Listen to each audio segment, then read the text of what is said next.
Sa araw na ito, tuturuan ko kayo paano gumawa ng tar papel. Tama na rin ninyo, tar papel. Ito po ay parang tarp na gamit po ay papel. Kung hindi kayo marunong mag-Photoshop, tuturuan ko kayo paano gamitin ang Excel sa paggawa ng tar papel. So, itong tar papel is halimbawa, meron kayong image, halimbawa ito, pusa. Gusto mong palakin ito para makita na lahat, malaki imahe para siyang tarpaulin na talaga.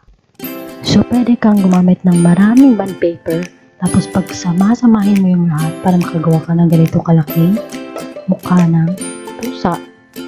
So, punta kayo sa Excel, click nyo yung Excel. Ayan. So, ulitin ko po para makita nyo paano ko siya ginawa. So, punta kayo sa page layout. Click nyo po si narrow. Diba, from margin, click nyo yung narrow. Okay, margin natin, narrow. Orientation, depende sa'yo kung ano yung gusto mo. Portrait or landscape. Yung portrait, yung bond paper nakatayo. So, pag print na image niyan, nakatayo yung bond paper. Walang landscape, nakapahiga. So, ngayon, pinili ko yung landscape. Ayan, punta tayo sa size. Piliin ko is A4. Depende din yan sa size ng bond paper na gamit ko. Ngayon, punta po tayo sa page layout, tapos sa margin, orientation, and size. Okay, page layout yun na. Punta tayo sa view. Dito sa view, makikita mo to si zoom. Pag-click mo ni zoom, ayan. Kikita nyo to, ito. Ito siya, ito yung papalitan natin yung 100 ng 20. Para yung itsura niya magiging ganito. Okay. Kung nakikita niyo yan, yung rectangle shape na yan, isang bond paper yan na nakahiga. So, isang bond paper, 2, 3, 4, at higit pa. So, ganyan kadami yung bond paper. So, kung gusto mo maglagay ng image, punta ka sa insert, pictures. Meron akong nakasave na pictures. Ayan, halimbawa itong isda. So, click mo yung photo or image, then click insert. Tapos, itong photo na to, i-drag mo lang siya. Okay? So, halimbawa, gusto mo dito sa center.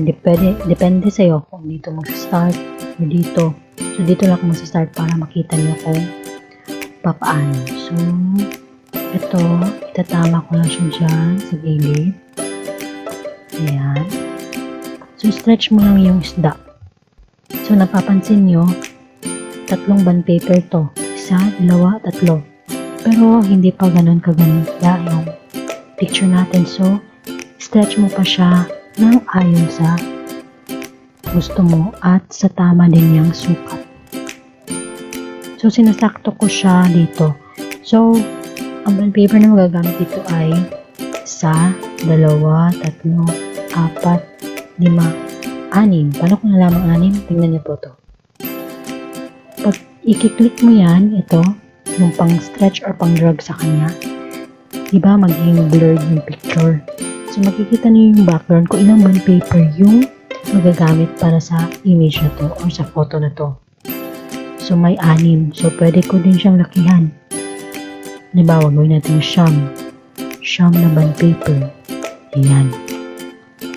So, merong siyam or 9 bond papers ang gagamitin natin. So, tingnan niyo sa file. Click mo tong file. Ayan. And then, go to print. Ayan, tama. Tama po yung nabilang natin kanina. May 9 or 9 na bond paper yung magagamit natin for that image. Kasi gusto natin malaki isda yung mapiprint natin. Bakit po ganito putol? Putol-putol po yan kasi pag na-print na po yan lahat at pag pinagsama-sama po yan, magiging malaki image yan or imahe ng isda. So, parang siyang puzzle. Alam niyo yung puzzle? Parang ganon. Na pag pinagsama-sama mo, nakakabuo ka ng isang image or isang photo.